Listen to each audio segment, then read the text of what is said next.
안녕하세요. 대만 설명서입니다. 가짜부부이기도 하죠. 오늘은 제가 한국인이니까요. 대만에 이제 5년이 넘게 살았죠.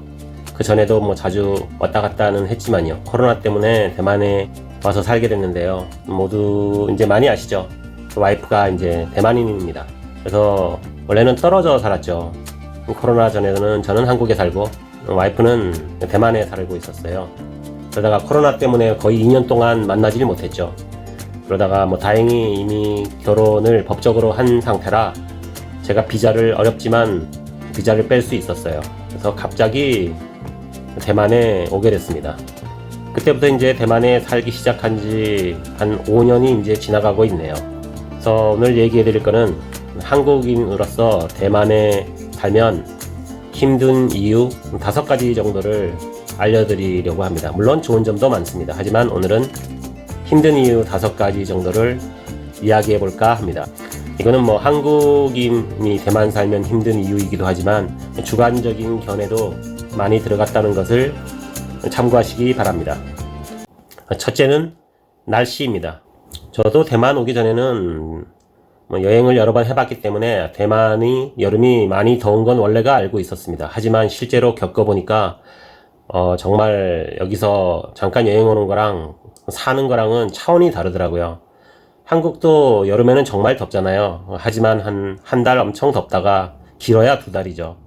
이제 좀 많이 힘들다 싶으면 이제 여름이 끝납니다. 하지만 대만은 그 5월부터 시작해서 10월까지는 거의 여름입니다. 한국인 기준으로 여름입니다.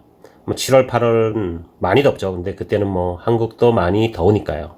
하지만 뭐 5월부터 10월까지 거의 6달이 여름이니까 지치는데도 여름이 끝나질 않습니다. 그러니까 한마디로 거의 지칩니다. 지금 이것을 제가 녹음을 하고 있는 때가 이제 10월 말이죠. 근데 아직도 덥습니다. 체감온도는 아직도 밖에 37도, 8도 가고요. 그냥 일반적인 온도는 아직도 30도입니다. 가장 더운 시간대가요. 그리고 이제 뭐 여름만 지나면 괜찮겠다 싶었는데 겨울에도 생각보다 날씨가 제가 타이베이에서 살아서 그럴 거예요. 타이베이 날씨가 겨울에도 좋지가 않습니다. 어떤 점이 좋지가 않냐면 겨울인데 많이 습합니다. 온도는 뭐 15도, 10도 이하로 거의 안 떨어지니까요.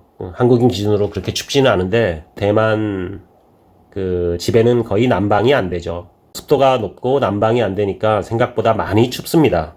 그래도 한국인 기준 뭐 한국 비하면 여기는 뭐 추운 것도 아니죠. 그것보다 더 힘든 거는 습도가 높아서 힘든 것도 있지만 생각보다 타이베이의 겨울은 해를 잘 안 보여줍니다. 그래서 습도가 높아지기도 하고요. 해를 못 본다는 것은 한국인 분들이 잘 경험을 못 하실 거예요. 그러니까 북유럽이나 이런 쪽 가면 거의 해가 안 나오잖아요. 그래서 좀 우울한 기분이 많이 들기도 합니다, 실제로.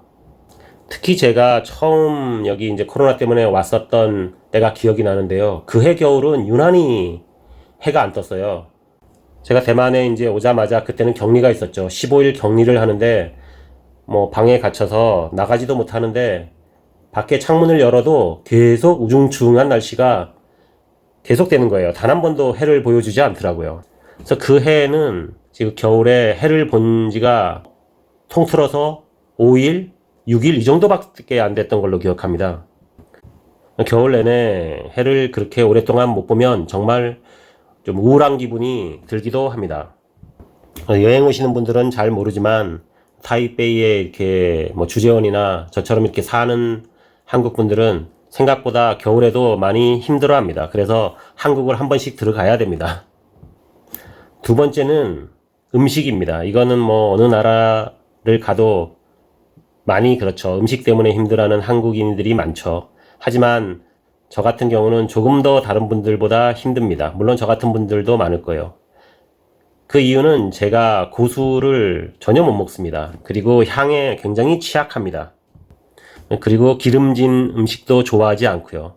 대만은 다 갖췄죠. 고수 많이 먹죠. 오향이라고 향 나는 걸 많이 씁니다. 그리고 많이 기름진 음식이 많죠. 최근에는 많이 좋아졌지만 그래도 기름진 음식이 대부분입니다. 처음에 좀 기억이 나네요. 장모님이 처음에 저를 만났을 때 이제 음식을 해주셨는데 전혀 제가 그 음식을 못 먹으니까 제가 많이 힘들었어요. 장모님도 좀 짜증이 났겠죠. 그 고수와 그 오향이 너무 많이 나서 그래도 차려준 것이니까 전혀 입을 안 댈 수는 없잖아요. 그래서 뭐 최대한 인상을 안 구기고 그 음식을 그래도 한 입씩 다 맛봤어요. 제가 거의 1년 동안 장모님이랑 같이 살았는데요. 그 다음에는 제가 뭐 솔직히 말씀드렸어요. 저는 너무 이 고수랑 오향이 안 맞아서 밖에서도 못 먹고 전혀 못 먹는다. 그래서 따로 제가 음식을 해 먹었어요. 같이 살면서도. 물론 장모님이 향이 안 나는 뭐 오징어나 뭐 새우 이런 거를 삶아 주시기도 하셨죠. 그래서 사실은 지금도 제가 거의 밥을 직접 해 먹고 있습니다. 뭐 나가서 사 먹으면 좀 뭐 비싸기도 하지만 그것보다는 이 향이 너무 안 맞는 음식이 많아서 선택의 폭이 많지가 않습니다. 그래서 거의 밥을 제가 직접 해 먹고 있습니다. 아마도 대만에 와보신 분들 중에 고수와 대만 향이라고 하죠. 오향이라고 있습니다.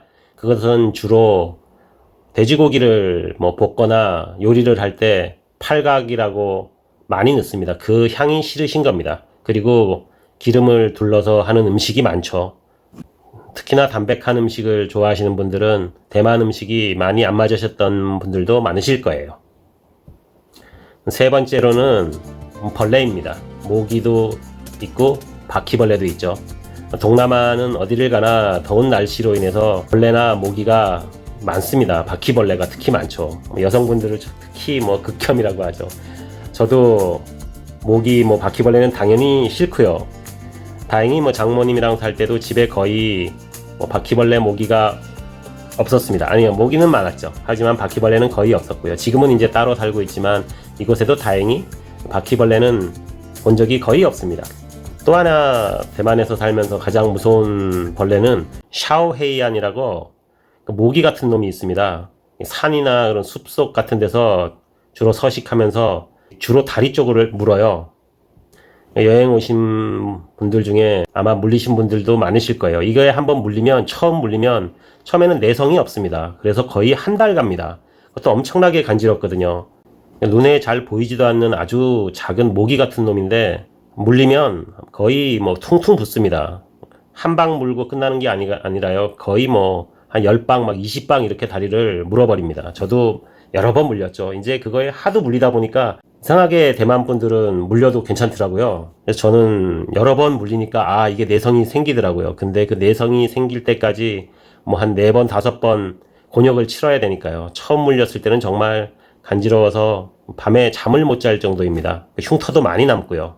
바퀴벌레는 당연히 더운 나라일수록 크기도 보통 크고 많습니다. 그래서 날을 잡아서 그 동네마다 그 하수구 쪽에 방역을 한번 하는 날이 있습니다. 그런 날은 그 바퀴벌레들이 전부 다 도로로 다 뛰어 올라옵니다. 그래서 도로에 완전 시체가 즐비합니다. 힘없이 돌아다니는 놈들도 많고요. 상상은 하지 마시기 바랍니다. 아마 대만 와서 그런 날 잘못 걸려서 보셨던 분들도 있을 거예요. 네 번째는 쓰레기를 직접 버려야 한다입니다. 이거는 사실 저한테는 크게 단점으로 다가오진 않아요. 한국에 살 때도 아주 어렸을 때는 쓰레기차가 오면 제가 나가서 버렸던 기억이 나거든요. 그 시스템이 대만에는 아직도 그대로 있습니다. 물론 큰 아파트에 살면 우리나라처럼 아파트에서 모으는 그런 곳이 있기도 합니다. 하지만 대부분의 사람들은 직접 쓰레기차가 오면 나가서 버리는 시스템입니다. 아마 나이 어느 정도 저랑 비슷한 연배나 좀 경험이 있으실 거예요. 어렸을 때. 그래서 그때 말은 안 통하지만 제가 중국어를 거의 못하죠. 그래서 동네 사람들과 매일은 아니지만 일주일에 2번, 3번 정도는 얼굴을 마주치게 됩니다. 쓰레기를 버리러 나가면서도 이웃 주민들을 많이 만나게 되죠. 생각하기 나름이겠지만 그런 어떤 유대관계를 형성하는 데 있어서는 괜찮은 기회이고 시간이라고 생각이 들기도 합니다. 어떤 단점도 생각하기에는 장점이 될 수도 있는 것 같아요. 저도 물론 시간 맞춰서 집에 돌아와야 해서 좀 귀찮기도 하지만 한편으로 생각해보면 이런 기회 아니면 제가 어떻게 이 사람들 얼굴을 보고 이웃들의 얼굴을 보고 뭐 말을 한마디라도 인사라도 할 수 있으니까요. 그런 기회를 가질 수 있을까 해서 뭐 크게 저한테는 단점으로 다가오지 않지만 한국에서 살다가 오신 분들 중에는 이 쓰레기를 직접 버려야 해서 좀 많이 힘들다고 하시는 분들도 많은 것 같아요. 마지막 5번째는 지진의 공포입니다. 지진은 제가 어떻게 할 수가 없는 것이죠. 제가 뭐 조절할 수도 없는 것이고요. 처음 대만에 와서 지진을 느꼈을 때는 정말 무서웠습니다. 이러다 정말 사람이 딱 죽겠다는 생각이 듭니다. 대만 오기 전에 제가 고베 여행을 갔다가 한번 지진을 엄청나게 큰 지진을 겪은 적이 있습니다. 그때도 정말 큰 공포였는데요. 대만에서도 지진을 한 번씩 겪으면 공포에 휩싸이곤 합니다. 제가 사는 곳 타이베이는 좀 진앙지보다는 좀 많이 멉니다. 그래서 대만은 지진 5에 그런 지진이 자주 일어납니다. 얼마 전에 뭐 대만 동쪽에서 지진 7도 있었죠. 그러니까 5는 꽤나 자주 일어납니다. 그쪽 동쪽에서 5짜리 지진이 발생을 하면 대만 타이베이는 1 아니면 커도 2 정도는 잘 넘지 않습니다. 많이 흔들리지는 않습니다. 하지만 침대에 누워있으면 침대가 좌우로 흔들립니다. 동쪽 화련 쪽에서 지진 7짜리가 있었을 때는 타이베이에서도 큰 흔들림을 겪을 수 있었습니다. 만약에 높은 아파트에 살면 그 강도는 커집니다. 지금은 많이 무뎌지긴 했지만 뭐 여기서 살아야 되니까 무뎌진 척 하는 거죠. 항상 그런 것 같아요. 뭐 전쟁의 공포라든가 한국에 살아도 뭐 북한에서 뭐 핵 쏘면 어떡하나 이런 거 생각하고 못 살잖아요. 대만도 똑같습니다. 뭐 중국이 쳐들어오면 어떡하나 이 생각해도 못 살고요. 지진이 뭐 일어나면 어떡하나 이 생각하면 못 삽니다. 그러니까 그냥 잊어버리고 사는 겁니다. 하지만 과거에 보면 대만이 동쪽에서 주로 일어나지만 지진이 타이베이에서도 큰 지진이 있었던 적도 있습니다. 뭐 타이중, 우리나라 지금 대전이죠. 그러니까 이런 도시에서도 큰 지진이 있어서 큰 사상자가 났습니다. 한국 분들은 잘 모르시겠지만 일본이 뭐 사상자가 많았던 것으로만 알고 있는 분들이 많으실 거예요. 하지만 대만에도 지진 역사를 찾아보면 큰 피해를 입었던 적도 많습니다.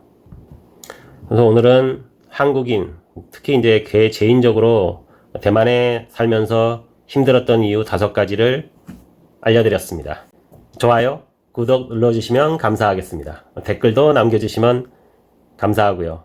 항상 좋은 하루 되시고요. 안전한 하루 되십시오.